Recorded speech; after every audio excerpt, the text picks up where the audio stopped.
আমরা কুচবিহার রাজ্য উদ্ধারের জন্য যে আন্দোলনগুলো করি যাচ্ছি তার জন্য ভারতীয় জনতা পার্টি মহারাজক রাজ্যসভার সাংসদ বানায়। আমরা কোনোদিন তার আন্দোলন করি নাই যে আমাকে রাজ্যসভার সাংসদ বানান, কিন্তু ভারতীয় জনতা পার্টির যে নিশীথ প্রামাণিক আছে, কেন্দ্রীয় স্বরাষ্ট্রমন্ত্রী ছিল, ওও কোনোদিন মহারাজক রাজ্যসভার সাংসদের জন্যে কোনোদিন মহারাজক সাপোর্ট করে নাই। মহারাজক এই মানুষটা কইছে যে মহারাজ তোমাকে রাজ্যসভার সাংসদের চায়া আরও বড় পদ দেবো, কিন্তু ভারতের যে গৃহমন্ত্রী আছে স্বরাষ্ট্রমন্ত্রী অমিত শাহ নিজেই মহারাজা রাজ্যসভার সাংসদ বানাবার জন্যে নিশীথ প্রামাণিকও ফোন করে যে মুখ তুরন্ত মহারাজ শ্রী শ্রী অনন্ত মহারাজের সাথে কথা কয়া দে।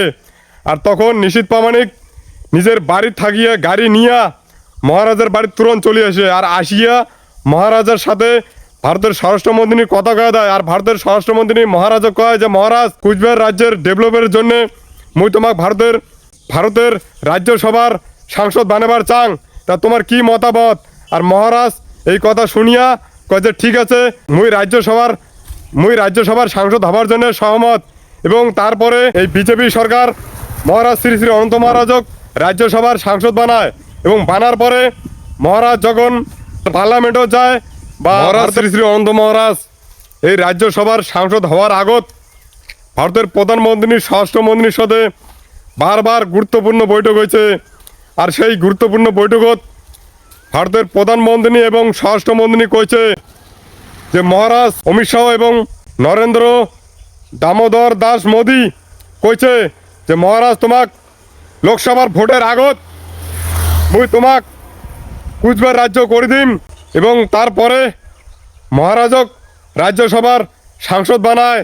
তো আমরা ভাবছি যে কুচবিহার রাজ্যের বিল তো একমাত্র লোকসভা আর রাজ্যসভাতে বিলটা পাস হয়, এই জন্য মনে হয় যে ভারতের প্রধানমন্ত্রী আর স্বরাষ্ট্রমন্ত্রী এই মহারাজ শ্রী শ্রী অনন্ত মহারাজক রাজ্যসভার সাংসদ বানাইলে হয়তো যে রাজ্যসভাত মহারাজক কথা তুলি ধরার জন্যে মহারাজক রাজ্যসভার সাংসদ বানাইছে, যে কুচবিহার রাজ্যের কথা তুলি ধরবে মহারাজ শ্রী শ্রী অনন্ত মহারাজ, পার্লামেন্টত কথা তুলে ধরবে, আর সেই প্রস্তাবগুলা এই বিজেপি সরকার ইন্ডিয়া গভর্নমেন্ট সেই বিলগুলো পাস করবে। তো আমরাগুলো ভাবছি যে রাজ্যের বিল একমাত্র লোকসভাত আর রাজ্যসভাত ওঠে, এই জন্য মনে হয় মহারাজ শ্রী শ্রী অনন্ত মহারাজক রাজ্যসভার সাংসদ বানাইলে তো তারপরে লোকসভার ভোটের আগত মহারাজ যখন ভারতের প্রধানমন্ত্রী এবং স্বরাষ্ট্রমন্ত্রী কয় যে ভারতের প্রধানমন্ত্রী স্বরাষ্ট্রমন্ত্রী লোকসভার ভোটের আগত আমাকে রাজ্য বানিয়ে দেওয়ার কথা ছিল, তো রাজ্যটা আমাকে খুব তাড়াতাড়ির মধ্যে বানিয়ে দাও, কুচবিহার রাজ্যবাসী হাতে তুলে দাও। এবং সেই কথা শুনিয়া ভারতের প্রধানমন্ত্রী এবং স্বরাষ্ট্রমন্ত্রী কয় যে মহারাজ আমরা তো তোমাকে রাজ্যসভার সাংসদ বানাচ্ছি, কিসের রাজ্য? মহারাজক ধমকি দেয় যে কিসের তোমার রাজ্য, কোনো রাজ্য ঠাজ্য হবে না। এবং তার কথার পরিপ্রেক্ষিতে মহারাজ শ্রী শ্রী অনন্ত মহারাজ ভারতীয় জনতা পার্টি এবং ভারতের প্রধানমন্ত্রী স্বরাষ্ট্রমন্ত্রী এবং ভারতীয় জনতা পার্টির যে চিহ্নটা আছে সেই চিহ্নটাকে উপেক্ষা করিয়া মহারাজ শ্রী শ্রী অনন্ত মহারাজ আজিকা যেই দল থাকিয়া মহারাজ শ্রী শ্রী অনন্ত মহারাজক পার্লামেন্টের রাজ্যসভার সাংসদ বানাইছে, আজকে সেই মানুষগুলো উপেক্ষা করিয়া সেই দলের প্রতীক চিহ্ন উপেক্ষা করিয়া আর পদের তোয়াক্কা না করিয়া যে কুচবিহার রাজ্যবাসীর যে ডিমান্ডগুলো যে আছে তার রাজ্যসভার পদের তোয়াক্কা না করিয়া আমার ডিমান্ডগুলো কিন্তু পার্লামেন্টত একের পর এক বিল তুলিয়া ধরছে, একের পর এক বিল কুচবিহার রাজ্যবাসীর ডেভেলপ করার জন্য একের পর এক বিল এই পার্লামেন্টত তুলিয়া ধরে।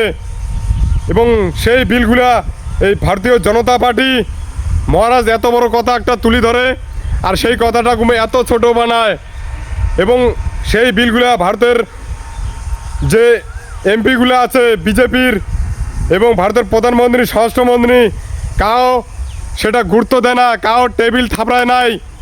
এবং যেহেতু টেবিল থাপড়ালে হয় তো সেই বিলগুলো অবশ্যই পাস হলে হয়। আজকে এই ইন্ডিয়া গভর্নমেন্ট, এই ভারত সরকার এবং ভারতীয় জনতা পার্টি কেন আমাকে রাজ্য দেয় না জানেন?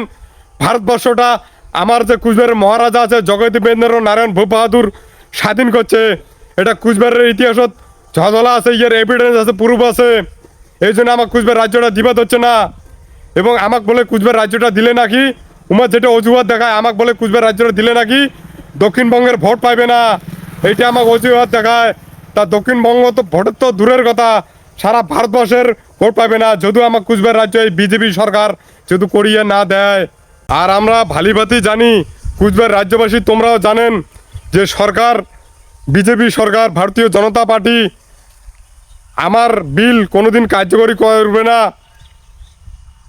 আমরা জানি আমার রাজ্যটা কোনোদিনও সরকার করবে না। সেই জন্যে আর এই মহারাজ শ্রী শ্রী অনন্ত মহারাজ নিজের পদের তোয়াক্কা করে না। আর এই বিজেপি সরকার ভালোভাতি জানে এই অনন্ত মহারাজ কায়। আর এই অনন্ত মহারাজ এই কুচবিহার না সারা ভারতবর্ষ নেতৃত্ব দিবে হচ্ছে, খালি কুচবিহার নেতৃত্ব না হয় সারা ভারতবর্ষ নেতৃত্ব দিবে হচ্ছে। আর তোমরা সেটা দেখতে পাওয়া হচ্ছেন সোশ্যাল মিডিয়াত। এ কুচবিহার রাজ্যবাসী ভাই, তোমরা তো দেখছেন আজমগড়ের যে প্রোগ্রামটা হলে লক্ষ লক্ষ মানুষের সমাগম হয়েছে এই মহারাজক দেখবার জন্যে, মহারাজক দেখার জন্য সারা ভারতবর্ষের মানুষ আজকে হাউতাস হয়েছে। রামরাজ্য মিশন এবং কর্ণী সেনা এবং ভারতবর্ষ যে 115-20টা যে সংগঠন আছে ক্ষত্রিয় সংগঠন, আজকে সেই সংগঠন আজকে মহারাজার আজকে কথা শুনিবে হচ্ছে। সারা ভারতবর্ষ মহারাজক নিয়ে আজকে এই মানুষগুলো প্রোগ্রাম করিবে হচ্ছে। তোমরা সোশ্যাল মিডিয়ায় দেখি পাওয়া যাচ্ছেন, এটা মিথ্যা কথা না, এটাই সত্য কথা। সারা ভারতবর্ষ আজকে মহারাজ শ্রী শ্রী অনন্ত মহারাজ সারা ভারতবর্ষ ক্ষত্রিয়গুলো নিয়ে আজকে সংগঠন বানাইছে, সংগঠন তৈরি করছে। আর তোমরা সেটা ভালিভাতি জানেন, সোশ্যাল মিডিয়াত আজকে ঝড় হচ্ছে, তোমরা ভাল করিয়া জানেন, তোমরা দেখতে পাওয়া হচ্ছেন। ভারতবর্ষের যে 110টা থেকে 15টা সংগঠন আছে ক্ষত্রিয়ের, সেই সংগঠনগুলোতে আজকে মহারাজের জয় জয়কার তোমরা সোশ্যাল মিডিয়া দেখতে পাওয়া যাচ্ছেন।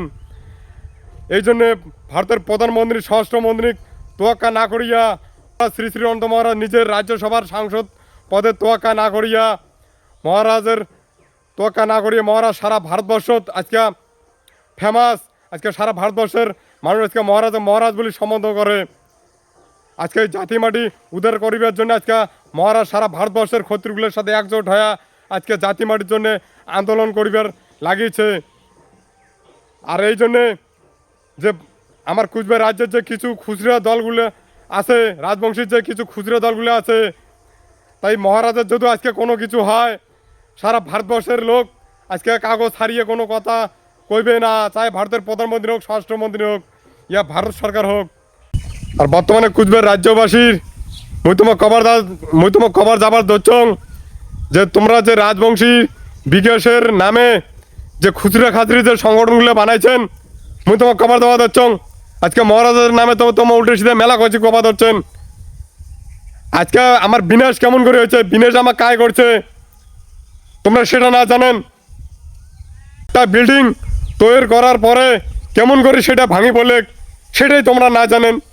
আর তোমরা আজকে বিকাশের দিকে সন্ধান করবে ধরছেন, সেই জন্য তোমরা আজকের দিন যতই ছিলেন কিচ্ছুই করবে আর পাবেন না, কারণ তোমরা জানেন না কাহিনী কি। আর তোমরা এই শিয়াল শগুনগুলোর কথা শোনেন, সেটাই কয় সেটাই শোনেন। আরে শিয়াল শগুনগুলোর জন্য আমার বিনাশ হয়েছে, তাই শিয়াল শগুনগুলো কি তোমার কোনদিন দিবেন না। এই জন্য মুই তোমার খবর যাবা দচ্ছং এই কুচবিহার রাজ্যত এই সারা ভারতবর্ষ যদি স্ট্রং পার্টি থাকে একটাই আছে, the greater Coochbehar people association. ইয়ে আজকে সারা ভারতবর্ষ আজকে ইয়ার বিস্তার হয়েছে, সারা ভারতবর্ষ ইয়ার ডাল মেলছে, সারা ভারতবর্ষ আজকে ইয়ার শাখা পোশাখা হয়েছে। এই জন্য তোমরা গেডারত যুক্ত হও, গেডারের কথা শোনো, গেডার কী কবাদ হচ্ছে, কোন ভাষায় কথা কবাদ হচ্ছে একটু বোঝার চেষ্টা করো। আর এই কুচবিহার রাজ্যটা উদ্ধার করার একমাত্র সলিউশন হলো অনন্ত মহারাজ। কারণ এই সংগঠনটা যে আছে the greater Coochbehar people association, এই সংগঠনটা একমাত্র ভারত সরকার চ্যালেঞ্জ করিবার পায়, ইয়েতে এই ক্ষমতাটা আছে, ইয়েতে এমন পাওয়ার আছে, সারা ভারতবর্ষের ক্ষত্রিয়গুলো আজকে একজোট আছে। এই জন্য মুই তোমার খবর দেওয়া দিচ্ছং সারা ভারতবর্ষের মধ্যে এটা হলে স্ট্রং পার্টি, স্ট্রং দল, স্ট্রং সংগঠন, এমন সংগঠন আজ পর্যন্ত এই কুচবিহার রাজ্য তৈরি হয় নাই। আর এই দলটা হলে স্ট্রং দল। আরে বর্তমানে যে রাজবংশীর খুচরা দলগুলো আছেন, রাজবংশীর তোমা বলে রাজ্য উদ্ধার করবেন, তা মুই তোমার কভার জাপা দিচ্ছং। তোমরা হলেন বনের বাঘ, এই ভূখণ্ডের তোমরা বাঘ, আর তোমরা এই ভূখণ্ডের বাঘ হয়ে আজকে তোমরা ভারত পড়ছেন। ভারত পড়িয়া এই শিয়াল শগুনগুলোটা তোমরা আজকে কি চাপা দিচ্ছেন, রাজ্য চাপা দিচ্ছেন। তা তোমার বিনাশ কায় করছে এই শিয়াল শগুনগুলো তো করছে। তাই শিয়াল শকুনগুলো কি তোমার কোনদিন রাজ্য বানিয়ে দেবে? তোমরা যে শিয়াল শকুনগুলোটা যে তোমরা হাত দিবে ধরছেন যে মুখ টানি তোলো ভেড় থাকিয়া, তোমাকে এই শিয়াল শকুনগুলো টানি ধরবে? এই শিয়াল শকুনগুলো তোমার বিনাশ করছে, আর তোমরা সেটা বুঝবার চেষ্টা করবে ধরছেন না। কোনোদিন আমাকে এই শিয়াল শকুনগুলো রাজ্য করে দিবে না। আজকে তোমরা বনের বাঘ, এই ভূখণ্ডের বাঘ, এই বাঘ হওয়ার চেষ্টা করো, নিজে এই ভেড় থেকে ওঠার চেষ্টা করো। এই শিয়াল শকুনগুলোর হাত ধরিয়ে লাভ নাই, কারণ এই লোকগুলো আমার কোনোদিন ভাল চায় না, এই লোকগুলো আমার বিনাশে চায়। আর তোমরা হলেন বাঘ, বাঘের বাচ্চা বাঘ। ফেরত পড়িয়ে তোমরা কমর সরু হয়েছে না, তো উঠিয়ে খাড়া হও, তোমার কমর ঠিক হয়ে যাবে। উঠিয়ে গর্জ হুঙ্কার দাও, তোমার এই ভেড় থেকে নিজে খাড়া হওয়া লাগবে, আর তোমার হুঙ্কার ছাড়া লাগবে, তাহলে এই শিয়াল শকুনগুলো তোমাকে ভয় পাবে। আর তোমরা সেটা না করিয়া আজকে তোমরা কি করে দিবে আর ধরছেন, আজকে যে স্ট্রং দলটা আছে এই দলটা সহযোগিতা না করে, এই দলটাকে সাপোর্ট না করিয়া এই দলের তোমরা বিরুদ্ধে কথা কথা ধরছেন, আর তোমরা এই শিয়াল শকুনগুলোর সাথ দিবে ধরছেন, তোমরা এই ভূখণ্ডের বাঘ হয়া। হ্যাঁ,